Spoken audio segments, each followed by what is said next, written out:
Hey, it's me, Samby. America has a relationship with vaccines that could best be described as it's complicated. But when vaccines are thoroughly tested and responsibly produced, they're literally lifesavers. We need a COVID one if we're ever going to get our country back on track and, more importantly, end Zoom calls once and for all. Here are our best pieces about vaccines, both COVID and otherwise.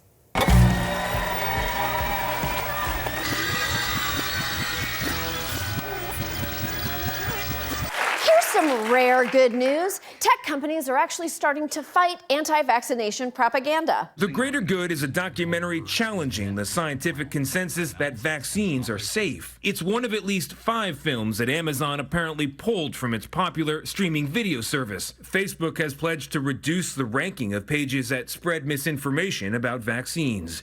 Google says it's reducing recommendations of content that can misinform users in harmful ways. And Pinterest stopped serving results for searches related to vaccines. Sadly, Pinterest has not stopped serving results for DIY tampons, full of designs that will toxic shock yourself. Unfortunately, the anti-vax movement has been spreading faster than Legionnaire's disease at the Playboy Mansion. The percentage of unvaccinated children has quadrupled since 2001, and the World Health Organization has listed vaccine hesitancy as a top 10 threat to global health, right below telling a woman to smile. Anti-vaxxing propaganda grew out of one now debunked and fraudulent study in 1998 by a doctor who subsequently lost his license. From those humble beginnings, the anti-vax movement exploded with the help of the internet, well-funded anti-vax groups, and hamburger bride Jenny McCarthy. It is dumb to form medical opinions on a false study by an unlicensed doctor. It's even dumber to take medical advice from someone who couldn't even figure out the masked singer unicorn was Tori Spelling. So, once more for the anti-vaxxers in the back, vaccines do not cause autism. Thank you. And also, don't treat autistic people like their existence is worse than a pandemic. Whether anti-vaxxers fear side effects, resent government involvement, or downright believe and spread conspiracies, the biggest problem is a failure to understand that vaccines are a public health issue. Do I believe that I'm causing harm by not vaccinating my child? No, I don't. Because if the vaccines work, who am I putting at risk? So let's talk about that. If your child gets pertussis by not getting the vaccine, and your child passes it on to a delicate newborn, I really don't believe it. I feel like first of all, I feel like it would be responsible to then quarantine my child and not expose them to other, potentially fragile populations. a lot of diseases are transmitted before you even know you're sick. It's true. Like when I got pink eye, I just thought my eye was making its own pussy hat. #resist. We are seeing the impact of anti-vax beliefs now. So far in 2019, measles cases have been reported in 15 states, with 6 outbreaks and 3 states declaring a state of emergency. It's important to note, measles is one of the leading causes of death in children worldwide and was fully eliminated in the United States in 2000. But now there are outbreaks, and if vaccination percentages dip much more, herd immunity could end and vaccinations would be rendered far less effective. Despite the reality of what happens when children contract these diseases, there are anti-vax bills proposed in 20 states and almost 500 anti-vaccination websites. On the other side, there are simply studies from the CDC and World Health Organization whose reach and sway is often dwarfed by that of the anti-vax lobby. And who are you going to believe? Leading authorities on medical science or 800 memes on your cousin's Facebook page? Of all the incredible scientific achievements in human history, electricity, space travel, mood rings, vaccines are one of the most incredible. To keep our children from dying unnecessary, painful deaths while positively contributing to the overall well-being of society is the absolute definition of a win-win situation. There is a ray of hope in all of this. While many anti-vaxxers will never accept facts, their children, the same children who are currently at risk of diseases we've never seen outside of Dr. Quinn, Medicine Woman, just might, like Ethan Lindenberger, who got himself vaccinated when his parents would not. He told his story to the Senate and also to me. Take a look. You rebel. Look at you. When did you first learn that you had not been vaccinated? It was like a thing where my mom would talk very vocally about how she thought vaccines were very, very bad. She would talk about how they cause autism and brain damage, and probably like 15, 16, 17, like I started pursuing that research and even confronting my mom with it. So I remember going to her with CDC articles saying like, vaccines do not cause autism. And she was like, that's what they want you to think. That's not true. Okay, and who did you turn to? So I turned to Reddit when I was back in November and asked about getting vaccinated without my mom's consent or approval. Okay. And everyone's responses were extremely supportive. Sorry, people on Reddit gave you good advice. Great advice, actually. Like Reddit? Yes. The USA Today of white supremacy? That Reddit? It just depends on where you go. So in this case, teens rebelling against their parents is actually a good thing. Yeah, you could say that. You could say that. Like in Riverdale. I don't know if that's necessarily Too the late. same. I did it. The teens are here.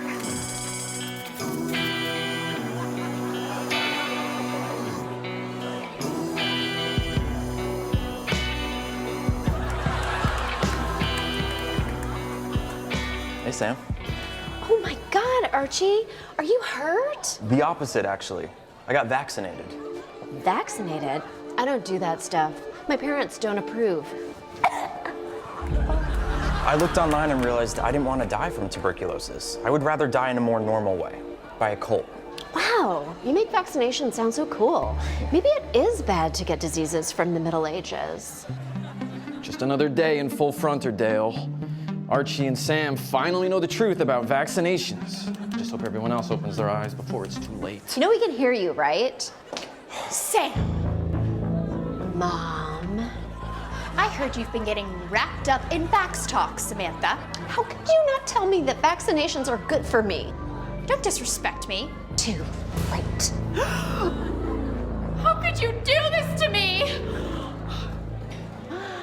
Moms, right? Wow, so I guess getting vaccinated is cool. Rebelling against your parents to make sure you don't get tetanus is hot. Now let's go out there and win that football game singing competition. Well, this is pretty cool, right? Haven't I been through enough? You loved it, Ethan. I don't think they know I'm 50.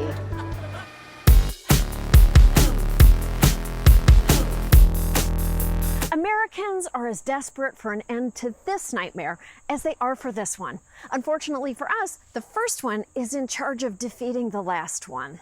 We are marshaling America's scientific genius to produce a vaccine in record time before the end of the year and maybe even before November 1st. We think we could probably have it sometime during the month of October. These are the people, the best, the smartest, the most brilliant anywhere. And they've come up with the AIDS vaccine. Just one minor fact check here at the end. There is no AIDS vaccine. Well, not with that attitude, Brian. Experts are predicting that a vaccine for coronavirus may be ready by the end of the year, which would be the best Christmas gift ever. Right behind the board game Heartthrob. Bring it back, Milton Bradley. I want to choose my boyfriend from 60 gorgeous guys. Last week, however, the president contradicted his experts by promising a vaccine could be available to some people by Election Day. And if that timing sounds like he's politicizing the vaccine, it's because he is. Just another sign that the Trump administration's race for a COVID-19 vaccine might have more to do with votes than the vaccine.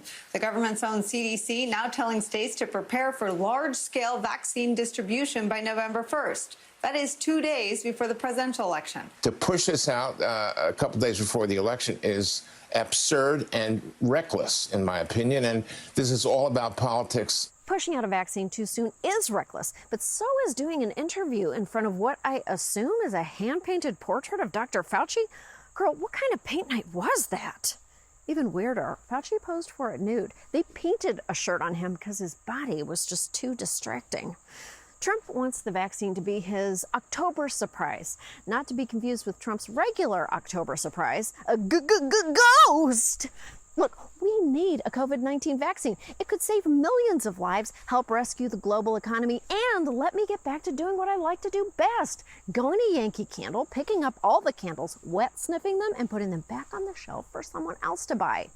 We want a vaccine, but it has to be safe and effective, not rushed out to meet an arbitrary political deadline. Typically, vaccine development takes 10 to 15 years, which allows for thorough research and testing.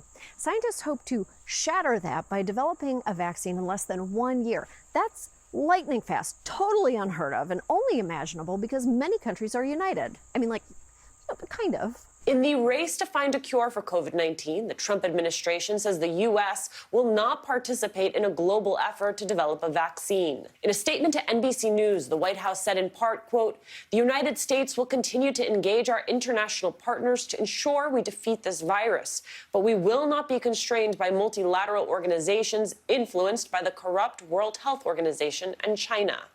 Why the f would you remove the U.S. from the global effort to fight COVID-19? That's like if all the countries threw a pizza party, but we brought our own personal pan. America isn't the only superpower racing through development. China and Russia have already approved vaccines before testing was complete.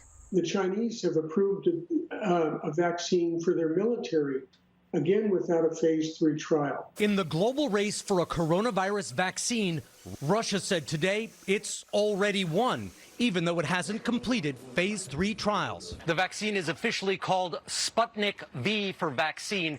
What better name to give life-saving medicine than a program that claimed the lives of 17 dogs? In Russia, frontline workers are reluctant to be the first to try a vaccine that hasn't completed testing, and few, if any, have taken up the offer to be vaccinated. Putin's vaccine has been called just a political statement, so surprise, our president is doing exactly the same thing. But even if a vaccine were tested, ready, and wrapped up with a beautiful bow, the country is not at all ready to distribute it.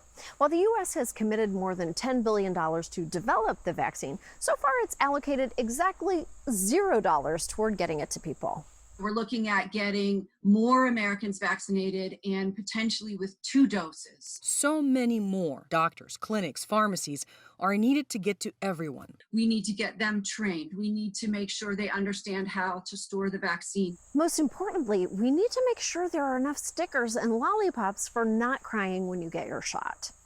The federal government is relying on local and state health departments to distribute the vaccine, but the U.S. public health system has been underfunded for decades. Health departments say they lack the necessary PPE, staff, money, and tools to educate people. Not only that, they also expect a shortage of needles and those little glass vials needed to hold the vaccine. So now we'll have to take the vaccine like we take our vodka, by soaking a tampon in it. Furthermore, the vaccine will need to be stored at sub-zero temperatures, which will require extra refrigeration, or else employees will really have to double-check the freezer when they grab their Halo tops. Thanks to their intense clinical testing, vaccines are among the safest medical products in the world. They save lives and are essential. That's why scientists warn us that historically, when it comes to their development, speed kills. You know what doesn't kill? Weed. Do weeds all the time. Oh, they make me so crazy and wild. Pot, grass, reefer. Makes no difference to me. Turned down for why? We don't have to look far back to find an example of why rushing a vaccine for political reasons is dangerous.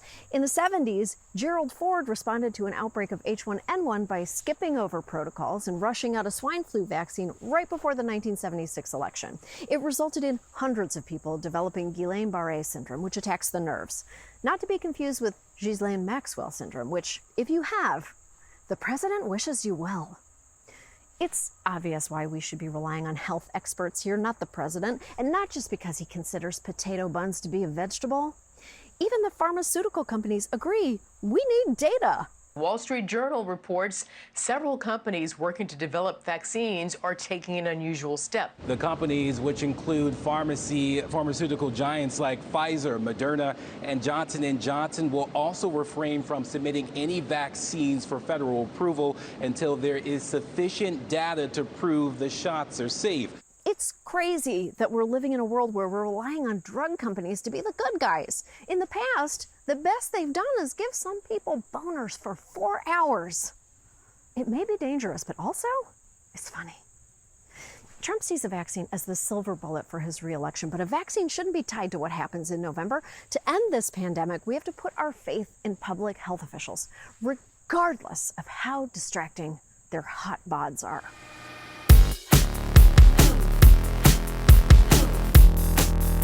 Vaccines are one of the most important necessary measures of preventative medicine. They protect us from all kinds of diseases, from measles to mumps to cooties. And there's a reason vaccines are so safe. They represent years of clinical testing. I mean, you wouldn't believe how long it took scientists to arrive at ... Vaccine development involves 4 steps, much like my early 2000s NSYNC obsession. I crushed on all of them, except Chris. I'm sorry, honey, I tried. You are a good person who made a bad hair decision for like 3 years. Vaccine development starts with preclinical testing, when scientists give vaccines to animals, such as mice, to see if they produce an immune response. No one wants to talk about it, but that's how Stuart Little died. Next comes phase 1, when scientists give the vaccine to a small number of people to ensure that it's safe and that it stimulates the immune system. This is followed by phase 2, when the vaccine is given to a slightly larger sample size, hundreds of people split into various groups. This tells us how the vaccine acts on different people, for example, on children, the elderly, or on people who will miss Tosh.0. Drugs just hit them different. Finally, vaccines enter phase 3 efficacy trials, when scientists give thousands of volunteers either the vaccine or a placebo and wait to see what happens. It's like that time the popular kids invited me to a high school party and tricked me into thinking I got drunk on O'Doul's instead of real beer. Phase 3 determines if vaccines will protect against coronavirus. This phase is especially crucial because it's when the sample size is large enough to reveal rarer side effects that may have been missed. It's also far more responsible than Trump's original plan, offering the virus a job as the new White House press secretary.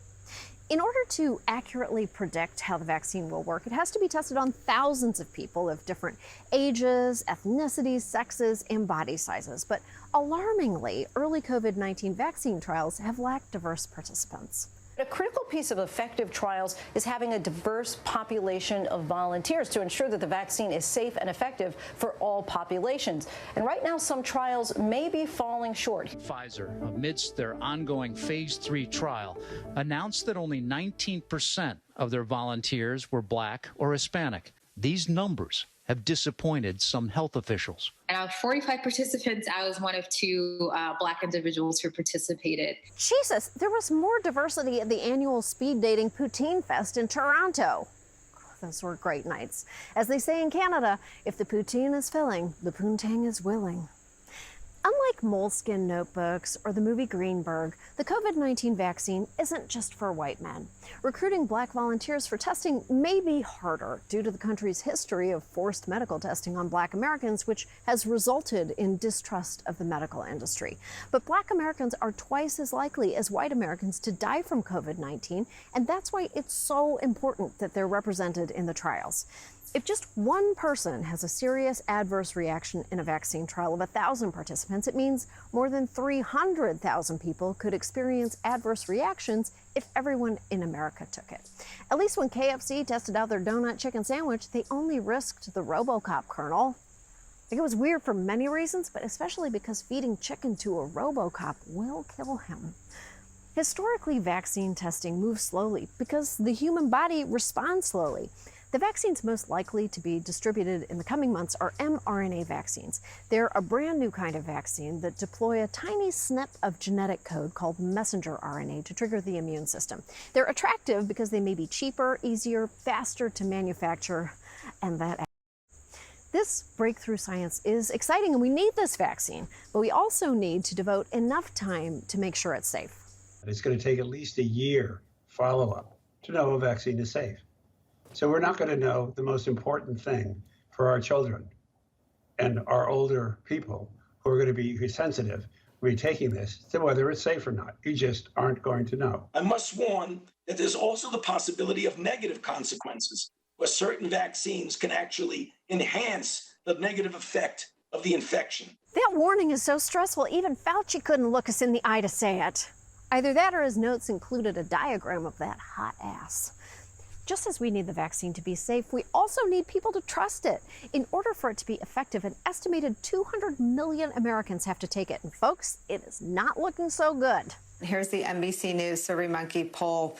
Less than half of Americans even want a vaccine at this point. Would you get a government-approved COVID-19 vaccine? Only 44% of the country says yes, 32% not sure, 22% say no. So even if we had it, it's not clear that everyone trusts the government anymore and plans to take it. If a vaccine is 50% effective, as the FDA has promised it will be, but only 44% of people take it, that means only 22% of people are protected. I mean, can you imagine if you could only protect 22% of NSYNC? That's only enough to save Justin Timberlake and Chris Kirkpatrick's old hair, and why would you want to save either? A lot is riding on the rollout of the COVID-19 vaccine. In addition to fighting this pandemic, any misstep, be it in efficacy, messaging, or distribution, could embolden anti-vaxxers and erode America's already shaky public trust in vaccines. But make no mistake, we need vaccines. Vaccines are the only reason people don't get smallpox and Jonas Salk got laid. Most importantly, we need to trust our government to distribute a vaccine based on when it's safe and effective, not when it's most politically valuable. If Trump rushes a vaccine before it's ready, there's a chance things could get really ugly. Much like Chris Kirkpatrick's hair circa 1998. I'm sorry, Chris, it's just true. If you liked this video, hit subscribe and leave a pleasant comment below. Let's ride out the rest of this nightmare year together, okay? Okay? All right.